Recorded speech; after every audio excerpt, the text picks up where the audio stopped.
Hi, welcome to Asian academy Shivamogga. ನಾನು ನಿಮ್ಮ ಪ್ರಕಾಶ್ ಮಂಡಗಟ್ಟ. ಇಂದು ಭಾರತ ಸಂವಿಧಾನದ ರಚನಾ ಸಭೆ ಮತ್ತು ಆ ಸಭೆ ರಚಿಸಿಕೊಂಡಂಥ ಹಲವಾರು ಸಮಿತಿಗಳು, ಉಪಸಮಿತಿಗಳು ಮತ್ತು ಭಾರತ ಸಂವಿಧಾನ ರಚನಾ ಸಭೆಯ ಮಹಿಳಾ ಸದಸ್ಯರು ಮತ್ತು ಭಾರತ ಸಂವಿಧಾನ ರಚನಾ ಸಭೆಯಲ್ಲಿ ಕರ್ನಾಟಕದ ಎಷ್ಟು ಜನ ಅಲ್ಲಿ ಪ್ರಾತಿನಿಧ್ಯವನ್ನು ಹೊಂದಿದ್ರು, ಈ ಎಲ್ಲ ಅಂಶಗಳನ್ನು ಕುರಿತು ಇಂದಿನ ವಿಡಿಯೋದಲ್ಲಿ ಚರ್ಚೆ ಮಾಡ್ತಾ ಹೋಗೋಣ ಸ್ನೇಹಿತರೆ. Major committees. ಭಾರತ ಸಂವಿಧಾನ ರಚನಾ ಸಭೆ ಇಡೀ ದೇಶದ ಆಡಳಿತ ಹೇಗೆ ಸಾಗಬೇಕು, ಯಾವೆಲ್ಲ ಜವಾಬ್ದಾರಿಗಳನ್ನು ಕೇಂದ್ರ ಸರ್ಕಾರ ಮತ್ತು ರಾಜ್ಯ ಸರ್ಕಾರಗಳು ಅಥವಾ ಶಾಸಕ, ಕಾರ್ಯಾಂಗ, ನ್ಯಾಯಾಂಗ ಇವೆಲ್ಲರ ಅಧಿಕಾರ ವ್ಯಾಪ್ತಿ ನಿರ್ಧರಿಸಬೇಕಾದಂಥ ಒಂದು ಗುರುತರವಾದಂಥ ಜವಾಬ್ದಾರಿ ಸಂವಿಧಾನ.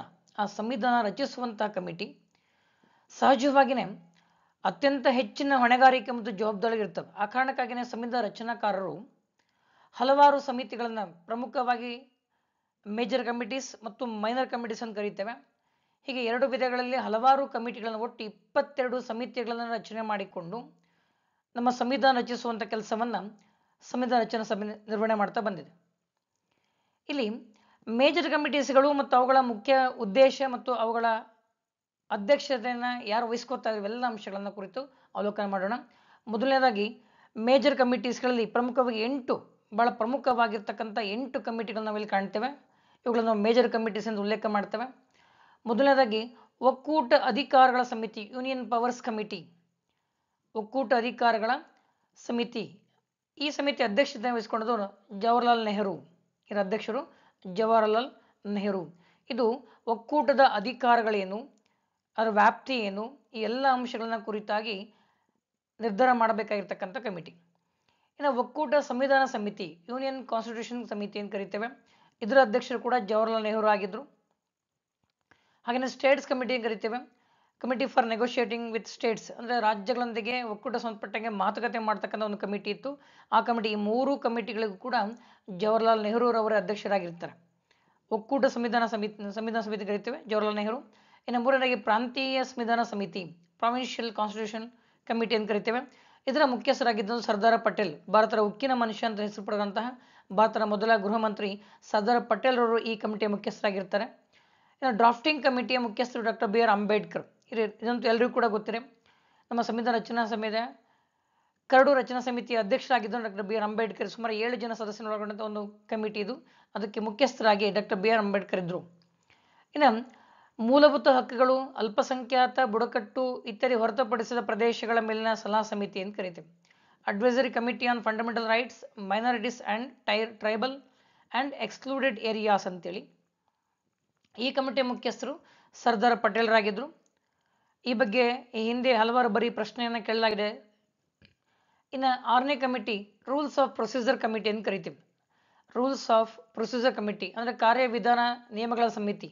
ಅಂದರೆ ಇಲ್ಲಿ ಕೇಂದ್ರ ಶಾಸಕಾಂಗ, ಕಾರ್ಯಾಂಗಗಳೇನಿದ್ದಾವೆ ಅವುಗಳ ವ್ಯಾಪ್ತಿಯನ್ನು, ಆ ಸದಸ್ಯರ ಆಯ್ಕೆ ಅಥವಾ ನೇಮಕಾತಿ ಇರ್ಬೋದು, ಅಥವಾ ಅವರ ಸೌಲಭ್ಯಗಳು, ಸಂಬಳ ಅಥವಾ ಸಂಸತ್ತಿನ ಕಾರ್ಯಕಲಾಪಗಳು ಅಥವಾ ವ್ಯವಹಾರ ಮಾಡ್ತಕ್ಕಂಥ ರೀತಿ, ಇವೆಲ್ಲವನ್ನ ಕುರಿತಾಗಿ ಅವಲೋಕನ ಮಾಡಬೇಕಾಗಿದ್ದಂಥ ಕಮಿಟಿ ಅಥವಾ ನಿಯಮಗಳನ್ನು ರೂಪಿಸಬೇಕಾದಂಥ committee rules of procedure committee ಅಂತ ಕರಿತೇವೆ. ಈ ಕಮಿಟಿಯ ಚೇರ್ಮನ್ ಯಾರಾಗಿದ್ದರು ಡಾಕ್ಟರ್ ರಾಜೇಂದ್ರ ಪ್ರಸಾದ್ ಅವರು. ಇನ್ನು ಸ್ಟೇಟ್ಸ್ ಕಮಿಟಿ ಆಗಲೇ ಉಲ್ಲೇಖ ಮಾಡಿದೆ, ರಾಜ್ಯಗಳ ಸಮಿತಿ ಅಂತ ಕರಿತೇವೆ. ಇದರ ಮುಖ್ಯಸ್ಥರು ಜವಾಹರ್ಲಾಲ್ ನೆಹರು.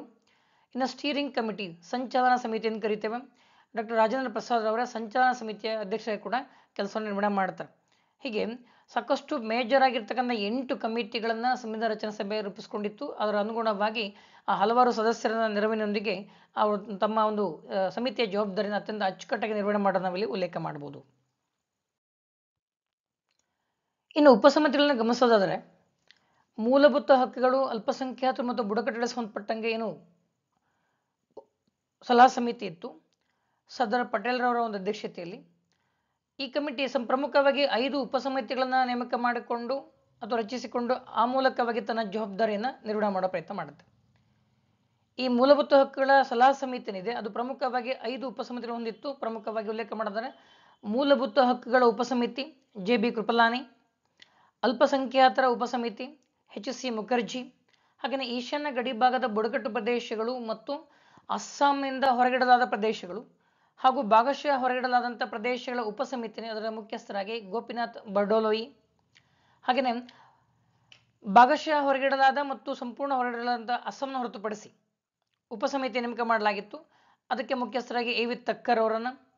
ಇನ್ನು ವಾಯುವ್ಯ ಗಡಿನಾಡು ಬುಡಕಟ್ಟು ಪ್ರದೇಶಗಳ ಉಪಸಮಿತಿ, ಈ ಕಮಿಟಿಯಲ್ಲಿ ಪ್ರಮುಖವಾಗಿ 3 ಜನ ಸದಸ್ಯರನ್ನ ಕಾಣ್ತೇವೆ ನಾವು. ಖಾನ್ ಅಬ್ದುಲ್ ಗಫರ್ ಖಾನ್, ಇವರನ್ನ ಗಡಿನಾಡ ಗಾಂಧಿ ಅಂತ ಕರೆಯಲಾಗುತ್ತೆ. ಖಾನ್ ಅಬ್ದುಲ್ ಸಮದ್ ಖಾನ್, ಮೆಹರ್ ಚಂದ್ ಖನ್ನಾ, ಈ 3 ಜನ ಒಳಗೊಂಡಿರ್ತಕ್ಕಂಥ ಒಂದು ಕಮಿಟಿ ವಾಯುವ್ಯ ಗಡಿನಾಡು ಬುಡಕಟ್ಟು ಪ್ರದೇಶಗಳ ಉಪಸಮಿತಿ ಅಂತ. ಹೀಗೆ 5 ಉಪಸಮಿತಿಗಳನ್ನು ಮೂಲಭೂತ ಹಕ್ಕುಗಳು, ಅಲ್ಪಸಂಖ್ಯಾತರು ಮತ್ತು ಬುಡಕಟ್ಟು ಹಾಗೂ ಹೊರಗಿಡಲಾದ ಪ್ರದೇಶಗಳ ಸಲಹಾ ಸಮಿತಿ ರಚನೆ ಮಾಡಿಕೊಂಡಿತ್ತು. ಹಾಗೇನೆ ಹಲವಾರು ಸಣ್ಣ ಸಣ್ಣ ಸಮಿತಿಗಳನ್ನು ಕೂಡ ನೇಮಕ ಮಾಡೋದನ್ನು ಕಾಣ್ತೇವೆ. ಇಲ್ಲಿ ಸಣ್ಣ ಸಮಿತಿಗಳನ್ನ ಪ್ರಮುಖ ಉಲ್ಲೇಖ ಮಾಡೋದಾದ್ರೆ ಹಣಕಾಸು ಮತ್ತು ಸಿಬ್ಬಂದಿ ಸಮಿತಿ ಅಂತ ಕರಿತೇವೆ. ಡಾಕ್ಟರ್ ಬಾಬು ರಾಜೇಂದ್ರ ಪ್ರಸಾದ್ ಅಧ್ಯಕ್ಷರಾಗಿದ್ದರು, ಮುಖ್ಯಸ್ಥರಾಗಿದ್ದರು. ಕ್ರೆಡೆನ್ಷಿಯಲ್ ಕಮಿಟಿ, ಇದರ ಮುಖ್ಯಸ್ಥರು ಅಲ್ಲಾಡಿ ಕೃಷ್ಣಸ್ವಾಮಿ ಅಯ್ಯರ್. ಸದನ ಸಮಿತಿ, ಹೌಸಿಂಗ್ ಕಮಿಟಿ ಅಂತ ಕರಿತೇವೆ, B Pattabhi Sitaramayya. Order of business committee, doctor K M Munshi. Committee on national flag, ರಾಷ್ಟ್ರಧ್ವಜದ ಮೇಲಿನ ಒಂದು ಕಮಿಟಿ, ಅದರ ಮುಖ್ಯಸ್ಥರು ಡಾಕ್ಟರ್ ಬಾಬು ರಾಜೇಂದ್ರ ಪ್ರಸಾದ್. ಜೊತೆಗೆ ಈ ಕಮಿಟಿಯಲ್ಲಿ ಸರೋಜಿನಿ ನಾಯ್ಡು ಕೂಡ ಮೆಂಬರ್ ಆಗಿದ್ದರು. ಸಂವಿಧಾನ ಸಭೆಯ ಕಾರ್ಯಗಳ ಸಮಿತಿ ಅಂತ ಕರೀತೇವೆ, ಜಿ ವಿ ಮಾವಳಂಕರ್, ಇವರು ಭಾರತದ ಪ್ರಥಮ ಸ್ಪೀಕರ್ ಅಂತೇಳಿ ಕರೆಯಲಾಗುತ್ತೆ. ಸುಪ್ರೀಂ ಕೋರ್ಟ್ನ ತಾತ್ಕಾಲಿಕ ಸಮಿತಿ, ಎಸ್ ವರದಾಚಾರಿ, ಇವರು ಕಾನ್ಸ್ಟಿಟ್ಯೂಯೆಂಟ್ ಅಸೆಂಬ್ಲಿಯ ಮೆಂಬರ್ ಆಗಿರಲಿಲ್ಲ, ಆದರೂ ಕೂಡ ಈ ಒಂದು ಸಮಿತಿಯ ಮುಖ್ಯಸ್ಥರಾಗಿದ್ದರು. ಮುಖ್ಯ ಆಯುಕ್ತರ ಪ್ರಾಂತ್ಯಗಳ ಸಮಿತಿ, ಬಿ ಪಟ್ಟಾಭಿ ಸೀತಾರಾಮಯ್ಯ. ಕೇಂದ್ರ ಸಂವಿಧಾನದ ಹಣಕಾಸು ನಿಬಂಧನೆಗಳ ತಜ್ಞರ ಸಮಿತಿ, ಕೇಂದ್ರ ಸಂವಿಧಾನದ ಹಣಕಾಸು ನಿಬಂಧನೆಗಳ ತಜ್ಞರ ಸಮಿತಿ, ನಳಿನಿ ರಂಜನ್ ಕುಮಾರ್, ಇವರು ಕೂಡ ಅಸೆಂಬ್ಲಿ ಮೆಂಬರ್ ಆಗಿರಲಿಲ್ಲ. ಇನ್ನು ಭಾಷಾವಾರು ಪ್ರಾಂತ್ಯಗಳ ಆಯೋಗ, ಎಸ್ ಕೆ ದಾರ್, ಇವರು ಕೂಡ ಅಸೆಂಬ್ಲಿ ಮೆಂಬರ್ ಆಗಿರಲಿಲ್ಲ. ಒಟ್ಟು 4 ಜನ ಈ ಸಣ್ಣ ಸಣ್ಣ ಸಮಿತಿಗಳಲ್ಲಿ ನಾನ್ ಮೆಂಬರ್ ಆಫ್ ಕಾನ್ಸ್ಟಿಟ್ಯೂಂಟ್ ಅಸೆಂಬ್ಲಿಯವರು ಮುಖ್ಯಸ್ಥರಾಗಿ ಕೆಲಸ ಮಾಡೋದನ್ನ ಉಲ್ಲೇಖ ಮಾಡಬಹುದು. ಇನ್ನು ಕರಡು ಸಂವಿಧಾನ ಪರಿಶೀಲನೆಯ ವಿಶೇಷ ಸಮಿತಿ, ಕರಡು ಸಂವಿಧಾನ ಸಮಿತಿಯನ್ನು ಏನು ರಚನೆ ಮಾಡಿದ ಸಂವಿಧಾನ ಅದನ್ನು ಪರಿಶೀಲನೆ ಮಾಡೋದಕ್ಕೆ ವಿಶೇಷವಾಗಿರ್ತಕ್ಕಂಥ ಒಂದು ಕಮಿಟಿ ಇತ್ತು. ಆ ಕಮಿಟಿಯ ಮುಖ್ಯಸ್ಥರಾಗಿ ಅಲ್ಲಾಡಿ ಕೃಷ್ಣಸ್ವಾಮಿ ಅಯ್ಯರ್ ಅವರನ್ನು ನೇಮಕ ಮಾಡಲಾಗಿತ್ತು. ಪ್ರೆಸ್ ಗ್ಯಾಲರಿ ಸಮಿತಿ, ಉಷಾ ನಾಥಸೇನ್. ಪೌರತ್ವ ಕುರಿತಾದ ಟೆಂಪ್ರವರಿ ಕಮಿಟಿ, ಎಸ್ ವರದಾಚಾರಿ. ಪೌರತ್ವ ಕುರಿತಾದ ತಾತ್ಕಾಲಿಕ ಸಮಿತಿಯ ಮುಖ್ಯಸ್ಥರಾಗಿ ಎಸ್ ವರದಾಚಾರಿ. ಹಾಗೆಯೇ ಪೂರ್ವ ಬಂಗಾಳ ಮತ್ತು ಪೂರ್ವ ಪಂಜಾಬಿಗೆ ಸಂಬಂಧಪಟ್ಟಂಥ ಅಲ್ಪಸಂಖ್ಯಾತರ ರಕ್ಷಣೆಗಾಗಿ ನೇಮಕ ಮಾಡಿದಂಥ ಉಪಸಮಿತಿಯ ಮುಖ್ಯಸ್ಥರಾಗಿ ಸರ್ದಾರ್ ಪಟೇಲ್. ಹೀಗೆ ಸಣ್ಣ ಸಣ್ಣ ಸಮಿತಿಗಳು ಕೂಡ ಹಲವಾರು ಸಮಿತಿಗಳು ಚೆನ್ನಾಗಿತ್ತು. ಅದರ ಮೂಲಕವಾಗಿ ಪ್ರತಿಯೊಂದು ಸಣ್ಣ ಸಣ್ಣ ಸಮಿತಿಗೂ ಕೂಡ ಒಬ್ಬೊಬ್ಬ ಮುಖ್ಯಸ್ಥ ನೇಮಕ ಮಾಡಿಕೊಂಡು ಆ ಮೂಲಕವಾಗಿ ತಮ್ಮ ಜವಾಬ್ದಾರಿ ನಿರ್ವಹಣೆ ಮಾಡೋದನ್ನು ಕಾಣ್ತೀವಿ. ಒಟ್ಟು ಸಂವಿಧಾನ ರಚನಾ ಸಭೆ 22 ಸಮಿತಿಗಳನ್ನ ಮೇಜರ್ ಮೈನರ್ ಎರಡು ಸೇರಿಸ್ಕೊಂಡಂತೆ ಮೇಜರ್ ಆಗಿ ಮೈನರ್ ಸೇರಿಸ್ಕೊಂಡು 22 ಸಮಿತಿಗಳನ್ನ ನೇಮಕ ಮಾಡಿಕೊಂಡು ಆ ಮೂಲಕವಾಗಿ ಭಾರತ ಸಂವಿಧಾನ ರಚಿಸುವಂಥ ಕೆಲಸವನ್ನು ಅತ್ಯಂತ ಗುರುತರ ಜವಾಬ್ದಾರಿಯಿಂದ ನಿರ್ವಹಣೆ ಮಾಡಿದೆ. ಇನ್ನು ಕರಡು ರಚನಾ ಸಮಿತಿ, ಆ 22 ಸಮಿತಿಗಳು ಬಹಳ ಪ್ರಮುಖವಾಗಿರ್ತಕ್ಕಂಥ ಪ್ರಧಾನವಾದ ಕಮಿಟಿ ಅಂದರೆ drafting committee of the Indian constitution. ಎಲ್ಲರೂ ಕೂಡ ಗೊತ್ತಿರೋ ಹಾಗೆ ಡಾಕ್ಟರ್ ಬಿ ಆರ್ ಅಂಬೇಡ್ಕರ್ ಅವರು ಭಾರತ ಸಂವಿಧಾನದ ಕರಡು ಸಮಿತಿಯ ಅಧ್ಯಕ್ಷರಾಗಿದ್ದರು. ಈ ಸಮಿತಿ ರಚನೆ ಆಗಿದ್ದು ನೇಮಕ ಆಗಿದ್ದು ಆಗಸ್ಟ್ 29, 1947. ಆಗಸ್ಟ್ 29, 1947ಗೆ ಕರಡು ಸಮಿತಿ ನೇಮಕ ಮಾಡಲಾಗುತ್ತೆ. ಅಧ್ಯಕ್ಷರಾಗಿ ಡಾಕ್ಟರ್ ಬಿ ಆರ್ ಅಂಬೇಡ್ಕರ್ ಅವರ ಅಧ್ಯಕ್ಷತೆಯಲ್ಲಿ 7 ಜನ ಸದಸ್ಯರನ್ನು ಒಳಗೊಂಡಂತೆ ಈ ಒಂದು ಕಮಿಟಿ ನೇಮಕ ಮಾಡಲಾಗುತ್ತೆ. ಇದರ ಪ್ರಮುಖ ಸದಸ್ಯರಾದರೆ doctor K M Munshi, Syed Mohammed Saadulla, N Madhavrao. ಇವರಿಗಿಂತ ಪೂರ್ವದಲ್ಲಿ ಬಿ ಎಲ್ ಮಿತ್ತರ್ ಅಂತೇಳಿದ್ರು. ಅವರು ತಮ್ಮ ಸ್ಥಾನಕ್ಕೆ ರಾಜೀನಾಮೆ ಕೊಡ್ತಾರೆ. ಆ ಕಾರಣಕ್ಕಾಗಿಯೇ ಬಿ ಎಲ್ ಮಿತ್ತರ್ ಸ್ಥಾನಕ್ಕೆ ಎನ್ ಮಾಧವರಾವ್ ಅವರನ್ನು ನೇಮಕ ಮಾಡಿಕೊಳ್ಳಲಾಗುತ್ತೆ.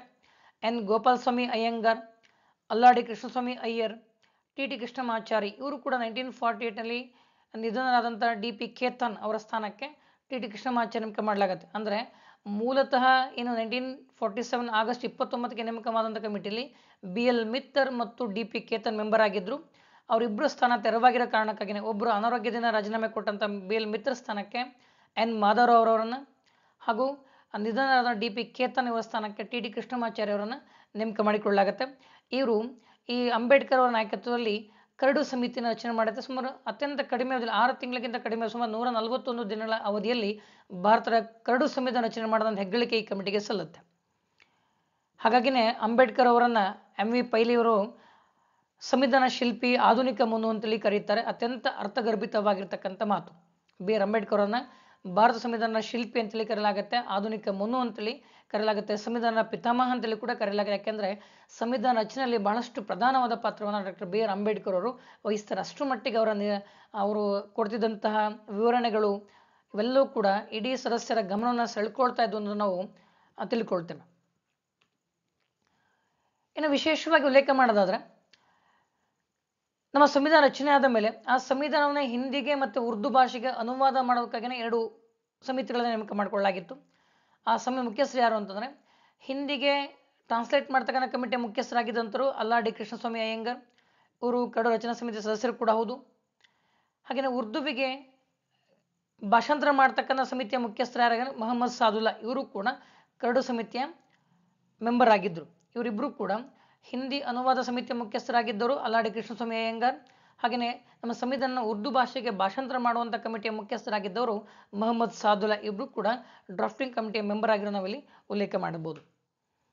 ಹೀಗೆ ಭಾರತ ಸಂವಿಧಾನ ರಚನಾ ಸಮಿತಿ ಅಥವಾ ಸಭೆ ಹಲವಾರು ಸಮಿತಿಗಳು, ಉಪಸಮಿತಿಗಳು ಅಥವಾ ಸಣ್ಣ ಸಮಿತಿಗಳ ಮೂಲಕವಾಗಿ 11 ಅಧಿವೇಶನಗಳನ್ನು ನಡೆಸಿ ಸುಮಾರು 2 ವರ್ಷ 11 ತಿಂಗಳು 18 ದಿನಗಳ ಕಾಲಾವಧಿ ಭಾರತ ಸಂವಿಧಾನ ಸಭೆ ಭಾರತ ಸಂವಿಧಾನ ರಚನೆ ಮಾಡೋದಕ್ಕೆ ತೆಗೆದುಕೊಂಡಂತಹ ಅವಧಿ 2 ವರ್ಷ 11 ತಿಂಗಳು 18 ದಿನಗಳ ಅವಧಿ. ಅತ್ಯಂತ ವಿಸ್ತೃತ, ಅತ್ಯಂತ ಉದ್ದನೆಯ ಸಂವಿಧಾನವನ್ನು ರೂಪಿಸುತ್ತೆ.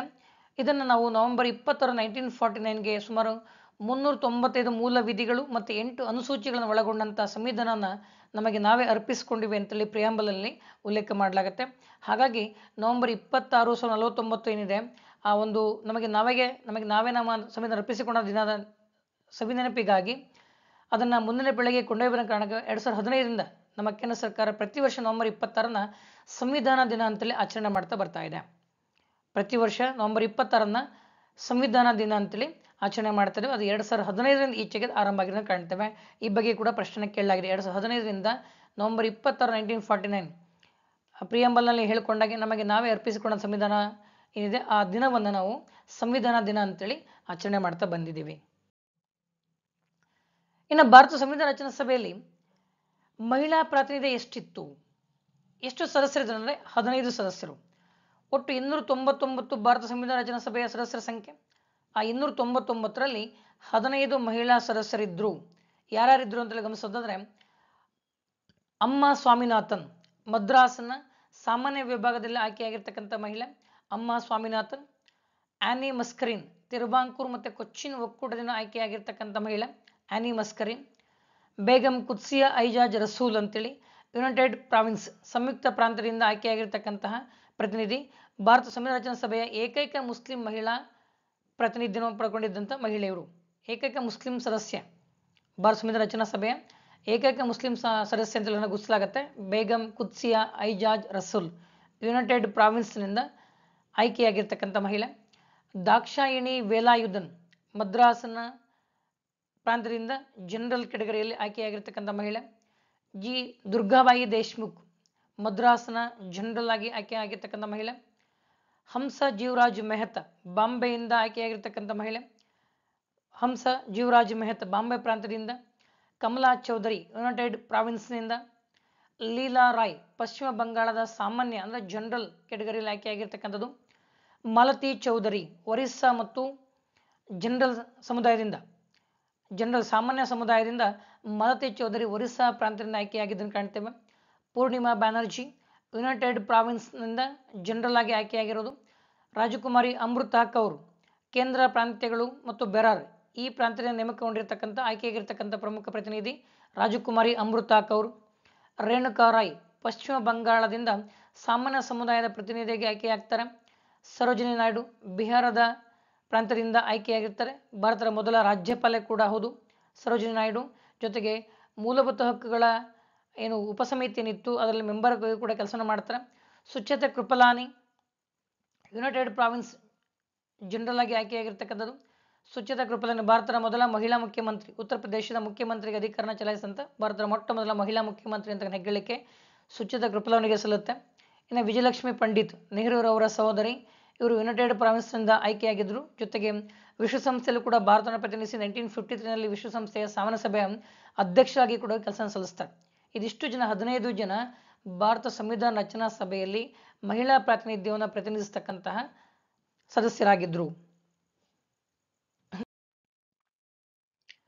ಇನ್ನು ಭಾರತದ ಸಂವಿಧಾನ ರಚನಾ ಸಭೆಯಲ್ಲಿ ಕರ್ನಾಟಕ ಅಥವಾ ಆಗಿನ ಮೈಸೂರು ಪ್ರಾಂತ್ಯ ಅಥವಾ ಮೈಸೂರು ಸಂಸ್ಥಾನದ ಎಷ್ಟು ಜನ ಭಾಗವಹಿಸಿದ್ರು, ಎಷ್ಟು ಜನ ಮೆಂಬರ್ಗಳಿದ್ರು ಸಂವಿಧಾನ ರಚನಾ ಸಭೆಯಲ್ಲಿ ಅಂತೇಳಿ ನೋಡೋದಾದ್ರೆ ಇಲ್ಲಿ ಮೈಸೂರು ಸಂಸ್ಥಾನದಿಂದ ಪ್ರಮುಖವಾಗಿ 7 ಜನ ಮೆಂಬರ್ಗಳು ಆಯ್ಕೆಯಾಗಿದ್ರು. ಮೈಸೂರು ಸಂಸ್ಥಾನದಿಂದ 7 ಜನ ಸದಸ್ಯರು ಭಾರತ ಸಂವಿಧಾನ ರಚನಾ ಸಭೆಯಲ್ಲಿ ಆಯ್ಕೆಯಾಗಿದ್ದನ್ನು ಕಾಣ್ತೇವೆ. ಇಲ್ಲಿ ಪ್ರಮುಖವಾಗಿ ಅವರನ್ನು ಅವಲೋಕನ ಮಾಡಿದರೆ ಕೆ.ಸಿ. ರೆಡ್ಡಿ ಕರ್ನಾಟಕದ ಪ್ರಥಮ ಮುಖ್ಯಮಂತ್ರಿ ಕೂಡ ಹೌದು, T. Siddalingaiah, H R. Gurudevareddy, S V. Krishnamurthirao, K. Hanumanthaiah, H. Siddaveerappa, T. Channaiah ಇಷ್ಟು ಜನ ಮೈಸೂರು ಸಂಸ್ಥಾನದಿಂದ ಭಾರತ ಸಂವಿಧಾನ ರಚನಾ ಸಭೆಗೆ ಆಯ್ಕೆಯಾಗಿರ್ತಕ್ಕಂಥವ್ರು ಮತ್ತು ನೇಮಕಗೊಂಡಂಥವ್ರು. ಇನ್ನು ಜೊತೆಗೆ ಕೂರ್ಗು ಪ್ರಾಂತ್ಯ ಸಪರೇಟ್ ಆಗಿದ್ದರ ಕಾರಣಕ್ಕಾಗಿ ಕೂರ್ಗು ಪ್ರಾಂತ್ಯದಿಂದ ಕೆ.ಎಂ. ಪುನ್ನಚ್ಚ ಅಂತಕ್ಕಂಥವ್ರು, ಮತ್ತು ಬಾಂಬೆ ಪ್ರಾಂತ್ಯದಿಂದ ಎಸ್. ನಿಜಲಿಂಗಪ್ಪ ಮತ್ತು ದಿನಕರಿ, ಒಟ್ಟು 10 ಜನ ಅಂತ ಹೇಳ್ಬೋದು. ಆದರೆ ಮೈಸೂರು ಸಂಸ್ಥಾನದಿಂದ ಪ್ರತಿನಿಧಿಸಿದ 7 ಜನ ಸದಸ್ಯರು ಇವರು ಮೈಸೂರು ಸಂಸ್ಥಾನ ಕನ್ನಡಿಗರಾಗಿದ್ದರೂ ಕೂಡ ಮೈಸೂರು ಸಂಸ್ಥಾನ ಪ್ರತಿನಿಧಿಸಲಿಲ್ಲ, ಬದಲಾಗಿ ಅವರವರು ಇದ್ದಂತಹ ಪ್ರದೇಶಗಳಿಂದ ಪ್ರತಿನಿಧಿಯಾಗಿ ಆಯ್ಕೆಯಾಗಿದ್ದರು. ಕೂರ್ಗ್ ಅಥವಾ ಕೊಡಗು ಪ್ರಾಂತ್ಯದಿಂದ ಕೆ.ಎಂ. ಪುನ್ನಚ್ಚ, ಬಾಂಬೆ ಪ್ರಾಂತ್ಯದಿಂದ ಎಸ್. ನಿಜಲಿಂಗಪ್ಪ ಮತ್ತು ದಿನಕರ್ ಅವರು ಸಂವಿಧಾನ ರಚನಾ ಸಭೆಯಲ್ಲಿ ಸದಸ್ಯರಾಗಿದ್ದನ್ನು ಕಾಣ್ತಾ ಹೋಗ್ತೇವೆ. ಕನ್ನಡಿಗರು ಅಂತ ಬಂದಾಗ ಇಲ್ಲಿ ಪ್ರಮುಖವಾಗಿ 7 ಮತ್ತು ಇಲ್ಲಿ 3 ಜನ 10 ಜನ ಆಗ್ತಾರೆ. ಆದರೆ ಮೈಸೂರು ಸಂಸ್ಥಾನ ಅಥವಾ ಕರ್ನಾಟಕ ಪ್ರಾಂತ್ಯ ಬಂದಾಗ 7 ಜನ ಮೆಂಬರ್ಗಳನ್ನು ಒಳಗೊಂಡಿತ್ತು ಸಂವಿಧಾನ ರಚನಾ ಸಭೆ ಅಂತೇಳಿ ಉಲ್ಲೇಖ ಮಾಡಬಹುದು. ಇನ್ನು ಕಾಂಗ್ರೆಸ್ ತಜ್ಞರ ಸಮಿತಿ ಏನಿದು? 1946ರಲ್ಲಿ ಇನ್ನೂ ಪೂರ್ಣವಾಗಿ ಭಾರತ ಸಂವಿಧಾನ ರಚನಾ ಸಭೆ ನೇಮಕ ಆಗಿರಲಿಲ್ಲ, ರಚನೆ ಆಗಿರಲಿಲ್ಲ. ಅಂದರೆ ಎಲೆಕ್ಷನ್ ಆಗ್ತಾ ಇತ್ತು.